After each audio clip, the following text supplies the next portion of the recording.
ಅಕೌಂಟ್ಗೆ ಹೋಗ್ತಿತ್ತು. ನೇರ ಅವ್ರ ಅಕೌಂಟಿಗೆ ಹೋಯ್ತಾ ಇತ್ತು. ಮತ್ತೆ ಕೇಂದ್ರ ಸರ್ಕಾರನೇ ಪೂರ 100% ಕೇಂದ್ರ ಸರ್ಕಾರನೇ ಭರಿಸ್ತಾ ಇತ್ತು. ಈಗೇನು ಮಾಡಿದ್ದಾರೆ ಅಂತಂದ್ರೆ ಕೇಂದ್ರ ಸರ್ಕಾರ 60%, ರಾಜ್ಯ ಸರ್ಕಾರ 40% ಕೊಡಬೇಕು ಅಂತ ಮಾಡಿಬಿಟ್ಟಿದ್ದಾರೆ. It is as good as centrally sponsored scheme ತರ. ಆರ್ಡಿನರಿ ವೇನಲ್ಲಿ ರೈಟು ಇಲ್ಲ, ಅವ್ರ ಜಾಗದಲ್ಲೂ ಕೊಡೋಗಿಲ್ಲ, ಅವ್ರು ಕೇಳ್ದಾಗಿ ಕೆಲಸ ಕೊಡಬೇಕು ಅದು ಇಲ್ಲ. ಮೂರನೇದು ರಾಜ್ಯಗಳ ಮೇಲೆ ಹೊರೆ ಹೊರಿಸ್ತಕ್ಕಂಥ ಕೆಲಸ ಮಾಡಿದ್ದಾರೆ. ವೇಜಸ್ ಮೆಟೀರಿಯಲ್ 75-25, ಈಗ 60% ಕೇಂದ್ರ ಸರ್ಕಾರ, 40% ರಾಜ್ಯ ಸರ್ಕಾರ.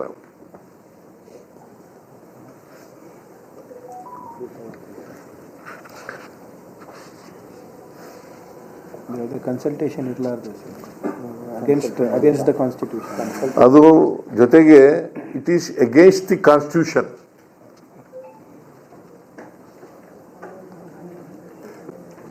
ಆರ್ಟಿಕಲ್ 258.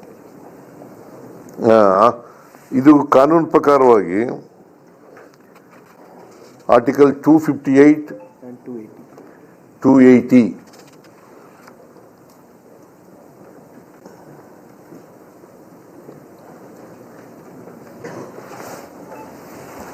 73ನೇ ತಿದ್ದುಪಡಿ ಪ್ರಕಾರ, ಸಂವಿಧಾನಕ್ಕೆ 73-74 ತಿದ್ದುಪಡಿ ಆಯ್ತಲ್ಲ, ಆಗ 73ನೇ ತಿದ್ದುಪಡಿ ಪ್ರಕಾರ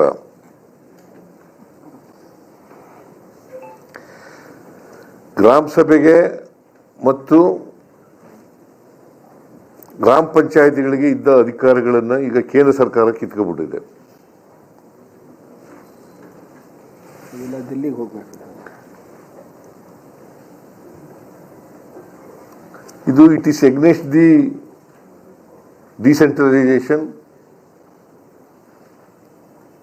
it is against the federalism, it is against the constitution.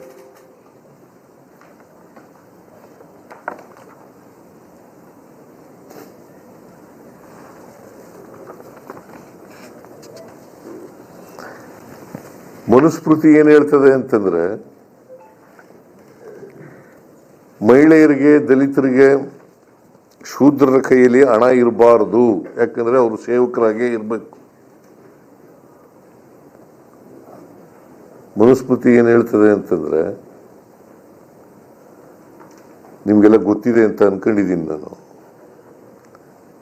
ಮಹಿಳೆಯರಿಗೆ, ದಲಿತರಿಗೆ, ಶೂದ್ರರಿಗೆ ಅವ್ರ ಕೈಯಲ್ಲಿ ಹಣ ಇರಬಾರದು, ಸ್ವಾಭಿಮಾನದಿಂದ ಬದುಕಬಾರದು. ಅವರು ಸಂಪೂರ್ಣ ಸೇವಕರಾಗಿರ್ಬೇಕು.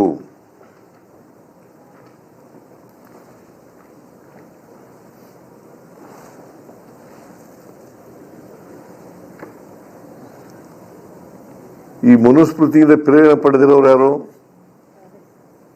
RSS. ಅವರು ಮಾರ್ಗದರ್ಶಕರು, ಬಿಜೆಪಿ ಸರ್ಕಾರಕ್ಕೆ ಮಾರ್ಗದರ್ಶಕರು ಅವರು.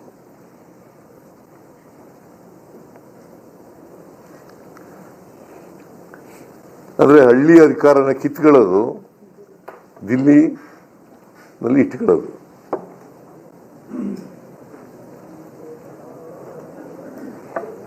ಹಳ್ಳಿ ಅಧಿಕಾರನ ದಿಲ್ಲಿ ಅಧಿಕಾರ ಕಿತ್ಕೊಂಡಿದೆ.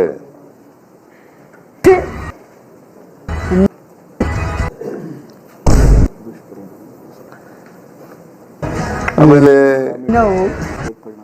ಹೇಗೆ ದುಷ್ಪರಿಣಾಮಗಳಾಗ್ತವೆ ಅಂತಕ್ಕನ್ನೋದನ್ನ ನೀವು ದಯಮಾಡಿ ಇದನ್ನು ಯಾಕೆ ಎಲ್ಲ ಜನಗಳಿಗೆ ಗೊತ್ತಾಗಬೇಕು. ಈ ಕಾಯ್ದೆಯಿಂದ ದುಷ್ಪರಿಣಾಮಗಳು ಏನಾಗ್ತಾ ಇದ್ದಾವೆ. ಈ VB-G ರಾಮ್ಜಿ ನಿರುದ್ಯೋಗದ ಇವರು ಈಗಾಗಲೇ ಹಂಚಿದ್ದಾರೆ ಇವನ್ನೆಲ್ಲ, ಕೊಡ್ತೀವಿ ಸರ್ ತಂದಾದ ನಿಮಗೂ ಕೂಡ ಕೊಡ್ತಾರೆ. ನಿರುದ್ಯೋಗದ ಪ್ರಮಾಣ ಹೆಚ್ಚಳ ದುಷ್ಪರಿಣಾಮ ನಂಬರ್ 1. ಕನಿಷ್ಠ ವೇತನದ ರಕ್ಷಣೆ ಇಲ್ಲದೆ ಕಾರ್ಮಿಕರು ಸಂಕಷ್ಟಕ್ಕೆ.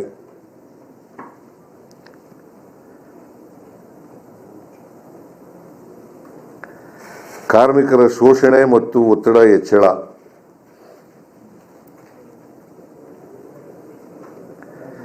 ಉದ್ಯೋಗದಲ್ಲಿ ಮಹಿಳೆಯರಿಗೆ ಪಾಲುದಾರಿಕೆ ಇಳಿಕೆ.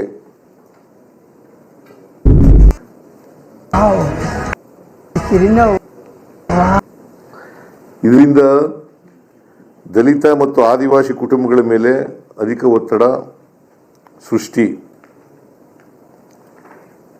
ಇದರಿಂದ ಬಲವಂತದ ವಲಸೆ ಆಗುತ್ತೆ. ಗ್ರಾಮೀಣ ಜೀವನೋಪಾಯಗಳ ಕುಸಿತ. ಇದರಿಂದ ಗ್ರಾಮೀಣ ಬದುಕಿನಲ್ಲಿ ಸಂಕಷ್ಟ ತೀವ್ರಗೊಳ್ತದೆ.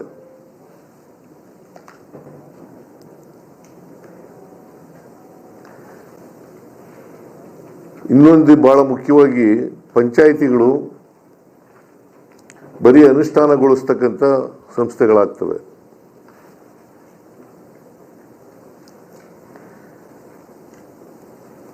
ಸ್ಥಳೀಯ ಕಾಮಗಾರಿಗಳನ್ನು ನಿರ್ಧಾರ ಮಾಡತಕ್ಕಂಥ ಅಧಿಕಾರ ಇಲ್ಲ ಪಂಚಾಯಿತಿಗಳಿಗೆ.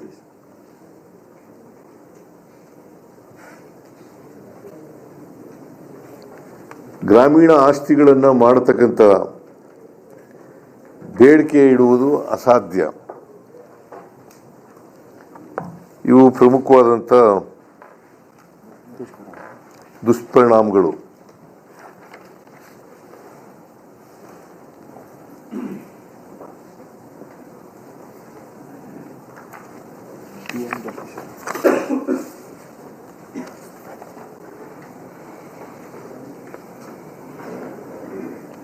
ಆಮೇಲೆ ಈ ಮನ್ರೇಗಾ ಯೋಜನೆಯಲ್ಲಿ ಸ್ಥಳೀಯ ಆಸ್ತಿಗಳನ್ನು ನಿರ್ಮಾಣ ಮಾಡೋದು ಇತ್ತು.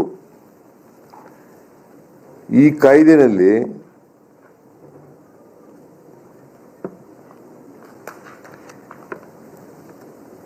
PM ಗತಿಶಕ್ತಿ ಯೋಜನೆಯಲ್ಲಿ ದೊಡ್ಡ ದೊಡ್ಡ ಕಾಮಗಾರಿಗಳನ್ನು ಕೈಗೆತ್ತಿಕೊಳ್ಳುವ ಮೂಲಕ ಸ್ಥಳೀಯ ಪಂಚಾಯಿತಿಗಳು ಕಾರ್ಮಿಕರನ್ನು ಪೂರೈಕೆ ಮಾಡುವ ಏಜೆಂಟ್ಗಳೆಂಬಂತೆ ಮಾಡಲಾಗಿದೆ. ಕಾಂಟ್ರಾಕ್ಟರ್ ಕೆಳಗಡೆ ಕೆಲಸ ಮಾಡಬೇಕಾಗುತ್ತೆ. ಮುಂಚೆ ಕಾಂಟ್ರಾಕ್ಟರ್ ಅಂತ ಪದನೇ ಇರಲಿಲ್ಲ. ಕಾಂಟ್ರಾಕ್ಟರ್ ಪದನೇ ಇರ್ತಿರ್ಲಿಲ್ಲ. ನೇರವಾಗಿ ಅವ್ರ ಅಕೌಂಟ್ಗೆ ದುಡ್ಡು ಹೋಯ್ತಿತ್ತು. ಅವರು ಜನ ಕೇಳಿ ಕೆಲಸ ಇಂತಿದೆ ಮಾಡಬೇಕು ಅಂತ ಇದ್ರು. ಜೊತೆಗೆ ಅವ್ರ ಜಮೀನುಗಳಲ್ಲಿ ಮಾಡ್ಕೋಬೋದಾಗಿತ್ತು. ಈ ಮಟ್ಟ ಮಾಡೋದು, ಗಿಡ ನೆಡೋದು,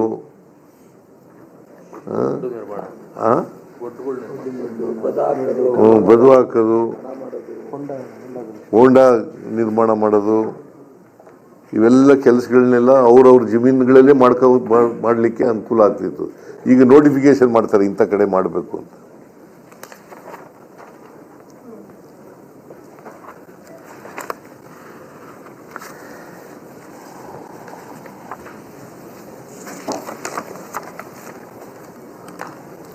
ಆಮೇಲೆ ರಾಜ್ಯ ಸರ್ಕಾರ ಬೇಡಿಕೆ ಏನಿಟ್ಟಿದೆ ಅಂತಂದ್ರೆ, ಈ VBG ರಾಮ್ಜಿ ಯೋಜನೆಯನ್ನು ಸಂಪೂರ್ಣವಾಗಿ ರದ್ದು ಮಾಡಬೇಕು.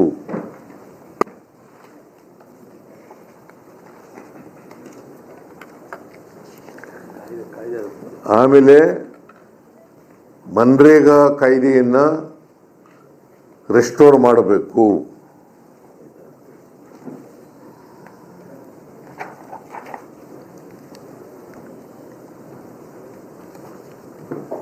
ಬಡವರ, ದಲಿತರ, ಮಹಿಳೆಯರ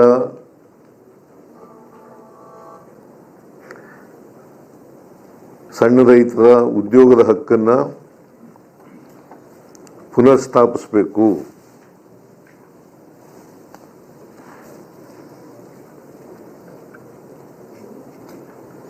ಆಮೇಲೆ ಪಂಚಾಯಿತಿಗಳ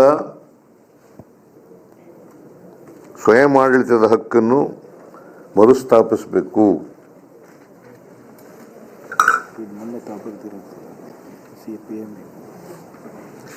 ನಾನು ಕೊನೆಯಲ್ಲಿ ಏನು ಅರ್ಜಿ ಮಾಡಿದ್ದೀನಿ ಅಂತಕ್ಕಂಥದ್ದನ್ನು ಹೇಳ್ಬಿಡ್ತೀನಿ. ಪ್ರೈಮ್ ಮಿನಿಸ್ಟರ್ಗೆ ಬರೆದಿರ್ತಕ್ಕಂಥ ಲೆಟರ್ನಲ್ಲಿ, in light of the above, I urge your personal intervention to suspend the implementation of the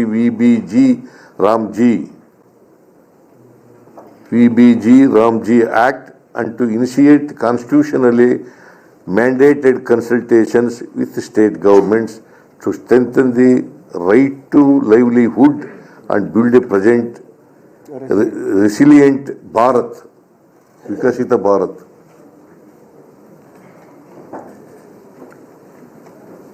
ಸದೃಢವಾದಂಥ ಭಾರತವನ್ನು ನಿರ್ಮಾಣ ಮಾಡಬೇಕು ಅಂತೇಳಿ ನಾನು ಪ್ರೈಮ್ ಮಿನಿಸ್ಟರ್ಗೆ ಬರೆದಿರ್ತಕ್ಕಂಥ ಜೊತೆಗೆ ನಾನು ಯಾರ ಜೊತೆಲೂ ಪಂಚಾಯತಿ ಸಮಾಲೋಚನೆ ಮಾಡಿಲ್ಲ ರಾಜ್ಯಗಳಲ್ಲಿ. ಇದು ಪಂಚಾಯತಿ ಆಗ್ತಿದೆಯಲ್ಲ, ಇದು ಕನ್ಕರೆಂಟ್ ಲಿಸ್ಟ್ನಲ್ಲಿ ಬರೋದು. ನಿಮಗೆ ಕಾನ್ಸ್ಟಿಟ್ಯೂಷನಲ್ಲಿ 3 ಲಿಸ್ಟ್ ಇದ್ದಾವೆ: central list, state list and concurrent list. Concurrent ಲಿಸ್ಟ್ನಲ್ಲಿ ಇದು ಬರೋದ್ರಿಂದ ರಾಜ್ಯಗಳ ಜೊತೆಗೂ ಕೂಡ ಸಮಾಲೋಚನೆ ಮಾಡಬೇಕು, ಜನರ ಅಭಿಪ್ರಾಯನೂ ಕೂಡ ಕೇಳಬೇಕು.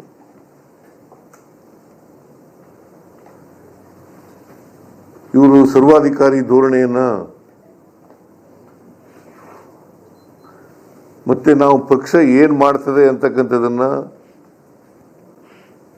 ಸಂಪೂರ್ಣವಾಗಿ ನಮ್ಮ ಪಕ್ಷ ಇದನ್ನು ವಿರೋಧ ಮಾಡ್ತದೆ.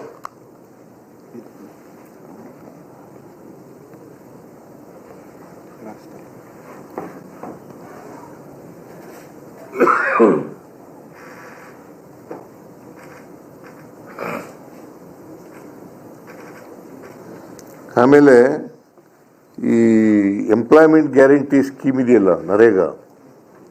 ಮನ್ರೇಗಾ,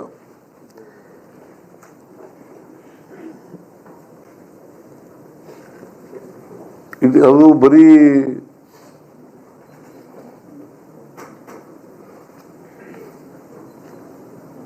ಜನರ ಕೆಲಸ ಅಷ್ಟೇ ಅಲ್ಲ, ಇದು ಒಂದು ಐತಿಹಾಸಿಕವಾದಂಥ ನಿರ್ಣಯ. ಆಮೇಲೆ ಮಹಾತ್ಮ ಗಾಂಧೀಜಿಯವರು ಗ್ರಾಮ ಸ್ವರಾಜ್ಯದ ಕನಸು ಕಂಡಿದ್ರಲ್ಲ, ಅದನ್ನ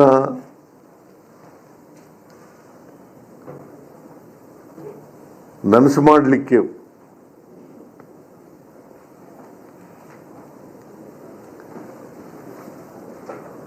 ಇದು ಒಂದು ಹೆಜ್ಜೆ ಆಗಿತ್ತು.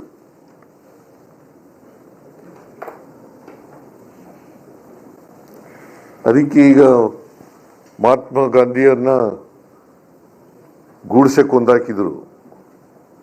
ಇದು ಎರಡನೇ ಬಾರಿ ಮಹಾತ್ಮ ಗಾಂಧೀಜಿಯವರನ್ನ ಕೊಂದಾಕ್ತಾ ಇದ್ದಾರೆ. ಮಹಾತ್ಮ ಗಾಂಧೀಜಿಯವರ ಹೆಸರನ್ನು ಬದಲಾವಣೆ ಮಾಡಿ ಅವರು ಇಷ್ಟೊಂದು ದ್ವೇಷ ಇರಬಾರದು. ಮಹಾತ್ಮ ಗಾಂಧೀಜಿ ಗ್ರಾಮ ಸ್ವರಾಜ್ಯ ಹೇಳಿದ್ದೆ ತಪ್ಪ.